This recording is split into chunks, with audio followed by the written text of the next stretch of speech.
Hello, welcome to Losing Faith, Finding Spirit podcast. Today I want to expand a little bit more on how your childhood trauma, for those who suffer from complex post-traumatic stress disorder stemming from issues in your childhood, how that affects you and how we can work on healing that. Last video I talked a little bit about how that trauma in your childhood, how those relationships with your parents and systems and toxic people and systems lay a foundation for your adulthood, and how that sort of whatever role you played in your family life repeats in your adult relationships, your romantic relationships. Even in friendships, it can repeat. If you were the helper, or in my case, the emotional therapist or emotional support, the enmeshed partner to your parent, you will find and seek out those same patterns, those same roles in your other relationships as an adult, whether that's your friends or your romantic partners. I had codependent friends and other issues with even just friendships, not only in my abusive ex-marriage. So those things are important to kind of just pay attention to become aware of, to know, so that you can see the red flags and quickly end or correct those relationships. Not all relationships have to end. If there's no abuse and it's just you just realize that you've been a little bit codependent, it's okay to just be like, oh my gosh, I need to stop coming to you and relying on you for this stuff or whatever that is. I need to stop shouldering your burdens and helping you emotionally. I need to take a step back for my own health. And a healthy friendship or romantic relationship will be perfectly fine with that. They will be like, oh wow, you know what? I didn't realize this was a problem for you. You're right. Let me step back. Let's take a break from this. It's okay. You take as long as you need. I'm right here. A healthy relationship will be there when you're done having your break. They will honor your boundaries and they will support you in your boundaries. I just want to point that out. Childhood trauma.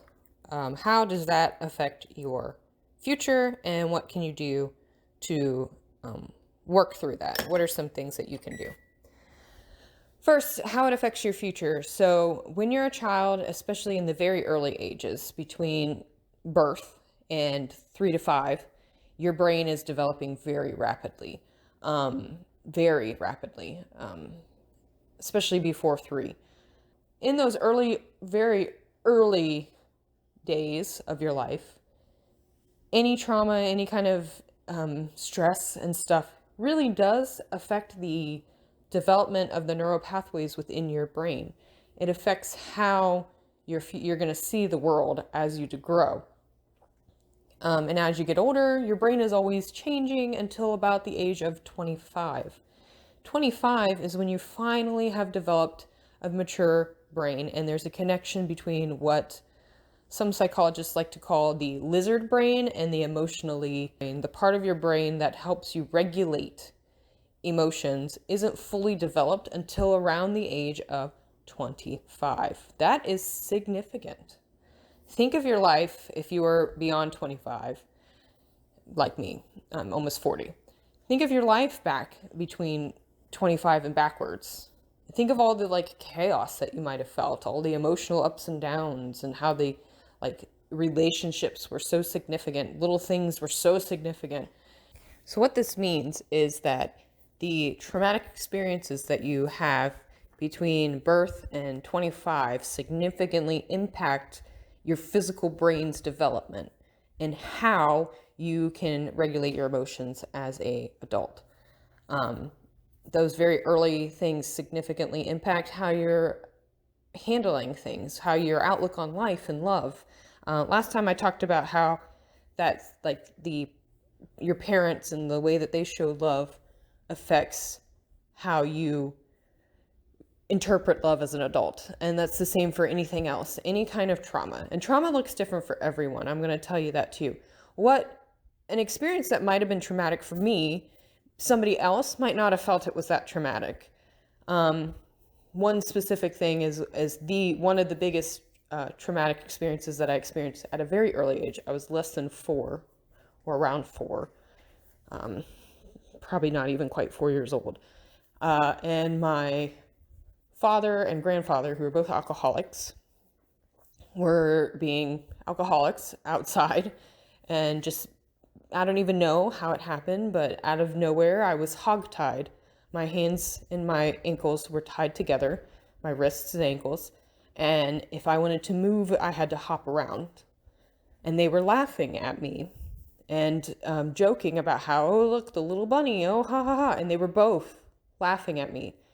And I felt very scared, so upset and so scared that as soon as they finally untied me, I went in and made my grandmother call my mom and tell her what happened. And then when I brought this up in therapy a while ago, my therapist was like, and what did your mom do? Nothing. I think she had probably an argument with my dad. She was actually in the hospital having some issues done. So she was not physically available at the time. That's part of the reason it was so traumatic, is that my mom wasn't even available. The only other adult I could rely on was not there and wouldn't be there for several days because of whatever procedure she was having done. But as a 4-year-old, I didn't know that. You know what I mean? I didn't know that my mom was in the hospital getting a procedure done or any of that. I just knew that I needed somebody to save me. Ultimately, what happened afterwards is that she didn't do much. I still interacted with that grandfather. I was terrified of him after that. I'm pretty sure there's some other unhealthy moments in my life that I can't access, that the memories are frozen, and I'm okay with that. I don't need to access them. I feel them. I feel the repercussions of whatever that repressed memory has.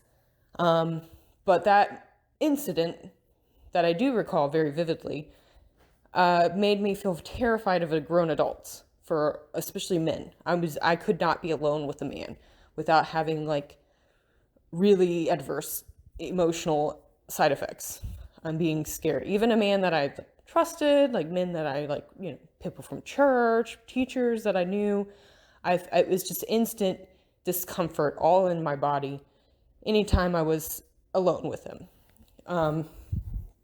Because I was made to not feel safe in that moment. And my father ended up telling me back then, anytime it was brought up, because I tried to rationalize it. That's something that children are very good at trying to do, is rationalize trauma and rationalize their abusive parents' behaviors.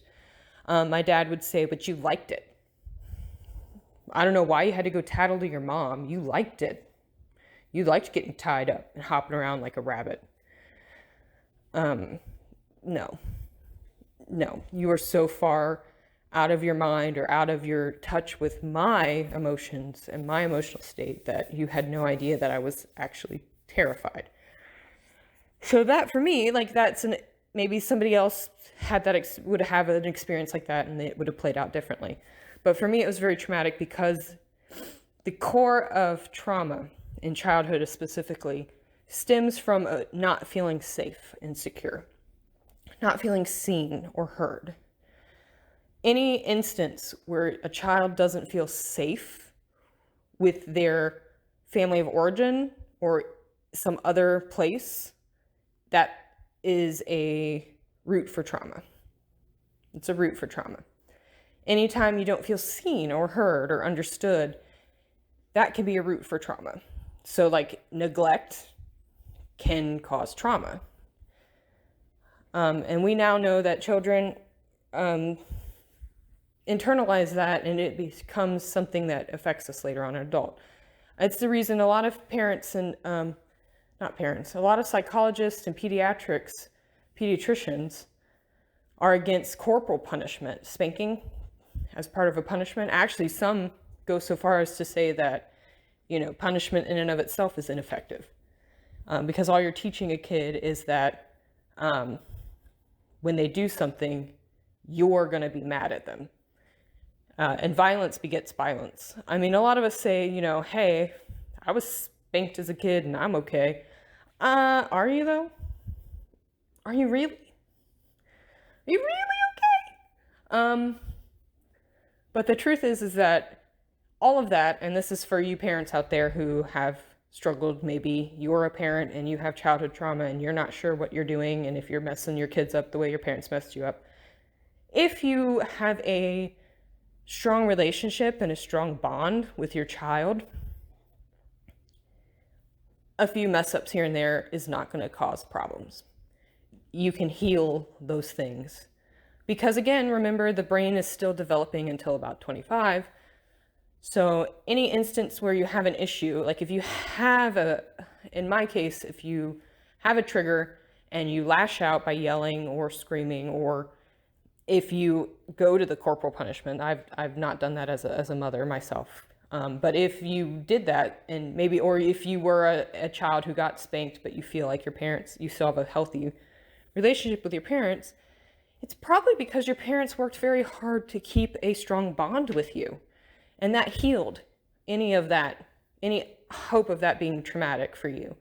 So, and I say that because it's a good thing for us as grown-ups, as adults who come from childhood trauma and maybe are now parents ourselves who had traumatic parents. It's a good thing. It means that you can heal that relationship. Your kid is still developing until 25. You can heal it. You can heal it. You can work hard to kind of just reestablish that bond, talk things out, stop spanking today. Make a commitment to not spank anymore, to not use those kinds of punishments. They're ineffective. Studies show that they are just not effective. What really is effective, and this is just parent to parent, is natural consequences. And some natural consequences can kind of look like punishment. I mean, like if your kid is being violent and like hitting their sister or brother or whatever, or their sibling, you remove them from the situation, remove the sibling from the situation. You separate them. That's a consequence. Does that mean they go into like a timeout? That's up to you. I'm not going to tell you how to be a parent. But you can have consequences like that because you have to physically separate them if they're being like that, and give them a cool down time. Let them cool down. So the other aspect of this, to bring you some more hope, maybe you're not a parent, that's just parent to parent. If you're not a parent, you're just a grown up past the age of 25 and you're like, bro, I got all this trauma. What do I do with it? Now my brain's damaged. What? It's okay. Studies show too that the brain can heal. Our brain can rebuild itself. This is something kind of, I believe, still new in the research phases, but they're finding more and more that the brain can heal. And so that's hopeful for us who have suffered childhood trauma, whose neural pathways, maybe between the lizard brain and the emotional regulation part of our brain, are a little bit damaged from all that trauma. You can heal those pathways. You can heal your brain. You can find and rebuild your emotional regulation aspect of your brain. And one of the best ways to do this that studies have found is through meditation. And even 10 minutes, 5 or 10 minutes a day, in any kind of meditation, any kind. So visualized meditation, guided meditation, setting an alarm and just being quiet with yourself, deep breathing, any of those, whatever meditation you want. It's very important and very helpful to do a daily practice of about 10 minutes. You don't have to go crazy. And if you can do more is good, but I personally can only handle 2 minutes myself. And I personally have to do a guided meditation where somebody's talking and telling me like, think of this, visualize that, deep breath, to breathe in, now breathe out. Because I need that person telling me I just need that. That's how I can meditate. But, so meditation is one of the very key ways to heal. And then there's, of course, other types of cognitive behavioral therapies that kind of bring up a memory and you try to refill that, like feel it, like in your body. That's the reason I can talk about some of my traumas without freaking out anymore, without being re-triggered. I can talk about what happened with my grandfather without feeling like I'm back there because I've brought it up now that I'm in a safe place and I'm more emotionally regulated, I can bring up those memories and feel what I didn't get to feel as a kid, what I wasn't allowed to feel as a kid. And I can hold myself mentally and in a visual way, that child that was broken, that child that just needed somebody to hug them and tell them it's okay, they're safe.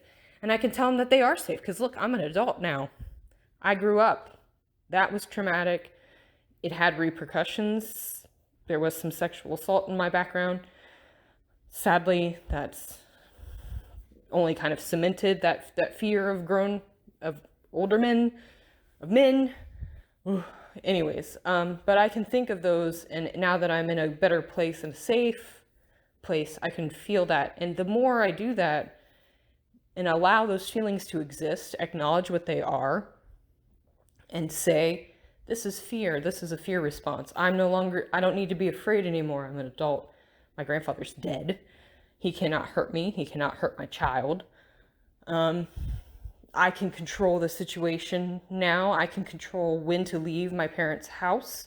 I can control how often I see my parents. I can control how often my child sees my parents. I don't have to put myself through that. I don't have to. I can control it. Those are things that kind of help.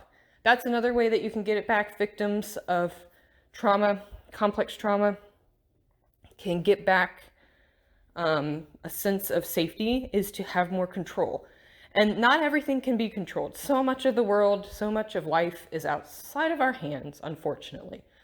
But find ways that you can control. Be mindful of controlling. Mindfulness is another great way to heal your neuropathways. Being aware of your body, being aware of what's around you, and not in a fear response, but in a just like an awareness. One of the key things that meditation and mindfulness tells you is to just, your thoughts are just your thoughts. Don't judge yourself. That was revolutionary for me, is not judging my thoughts, being compassionate, learning to love myself the way that I have very much turned the other cheek for others, being graceful. I held myself to a standard that was impossible to live up to. So I always felt like I was failing. So once I loosened that and gave myself the grace that I was so easily giving to everyone else, suddenly it was less. The stress is less because now I don't have to live to that high standard anymore. I can just live. I can just be. And that's enough. And that's enough. You are enough. I want you to know that. I want you to know that I believe you. I believe that those things happened in your past. I believe that it was traumatic for you. And I believe you. I believe you. You are worthy of love. You are enough. And you are good. It's okay. You can find a way to make it okay for you. And I just want to say that and kind of just give you some validation, because for me, validation is another very strong way to help heal any victims. So the good news is that you can rebuild your brain, rebuild your pathways. And the good news is that as a parent, if you mess up, you still have a chance until those kids are out of your house. You've got a chance to keep rebuilding that and to help them heal their child wounds so that they don't have to live that. So that's pretty much a good overview for childhood trauma. I probably will talk about this a little bit more because it is something that I have definitely, as a parent and as somebody who's suffered complex trauma in childhood, it's something that I have exhaustive interest in and have researched myself to help heal my own inner child and to become my own parent to myself and to reparent myself and heal those wounds. And for me, that's the biggest step for my healing, because my trauma stems from childhood. And in fact, that was one of the things that the ex-husband used to use against me. Narcissists will use your vulnerabilities against you. They will weaponize your vulnerabilities. Abusive people will weaponize your vulnerabilities. So when you open up and be vulnerable with somebody who is abusive, they will use that against you. In my case, anytime I would complain about his alcoholism, which was a problem, he would say that I was just being triggered by my parents. I was just judging him the way I judged my father. I was just, oh, that's just your trauma talking. And, or when it was convenient, get over it already. Why are you so traumatized by your parents? I'm not your dad. Like, stop using that against me. So classic narcissist. It doesn't matter. You're gonna be wrong if you do, wrong if you don't. A classic narcissist behavior. So for me, those things were, and then I used that myself. I internalized that I'm just triggered. Every time you drink, I'm triggered because of my father, because it reminds me of my past, which is true. Like, why? And then why am I allowing myself to be re-triggered by staying in a relationship with somebody who isn't going to change, who is triggering me constantly? Like why? Why am I going to do that? Anyways, that's aside. Those are the new triggers, the new things that I have to work through. That's the not childhood. That's the adult trauma. But because of having an alcoholic parent in the home, that is the root of my complex trauma of childhood, because it was a consistent re-traumatic experience. It was a walking on eggshells all of the time, and that causes anxiety, that causes you to have it just is issues. That's where the complex, because it's not an event. It's not one event like that. The event with my grandfather is one event. I can heal that. I can move on. But the years of my childhood living with an alcoholic parent is the complex, because it was a re-traumatic experience. It was constant. There was no escape from that until I moved out. And then, unfortunately, because I had a weak foundation, I married an alcoholic, and that trauma continued. So it was no end to it until he moved out. And now I'm alone with my child. And it's so much better, so much better. I will never compromise on that again. Anyways, that's me, that's my trauma. I hope this helps. I hope this encourages you to maybe do some inner child work. I've heard that journaling is good too. Like, if you bring up, imagine that your inner child is sitting on a sandbox at a playground, or in a playground, or on a swing.